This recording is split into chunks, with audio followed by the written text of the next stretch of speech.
დრიფტისას ტრანსპორტის შენობის ან ადამიანის სხეულის დაზიანება 500 ლარით დაჯარიმდება და 6 თვით მართვის უფლების ჩამორთმევას გამოიწვევს.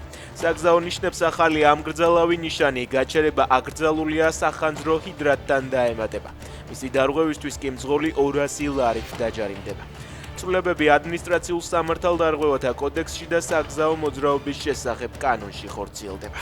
ნარკოდანაშაულისთვის პოლიციელი დააკავეს. შინაგან საქმეთა სამინისტროს ცნობით, იმერეთის პოლიციის დეპარტამენტის თანამშრომლის ჩხრეკისას დიდი ოდენობით მეთადონი ნივთმტკიცება დამოიღეს.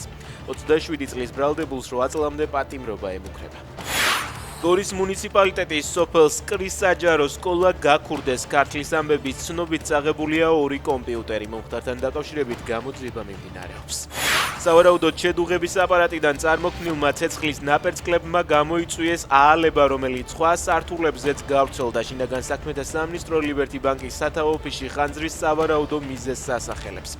დააცხადებს, რომ გამოძიება გრძელდება. დანიშნულია შესაბამისი ექსპერტიზაც.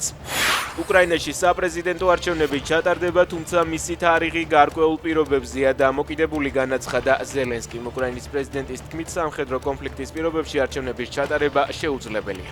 ზელენსკი არ არის დარწმუნებული, წარადგენს თუ არა საკუთარ კანდიდატურას მომავალ საპრეზიდენტო არჩევნებში.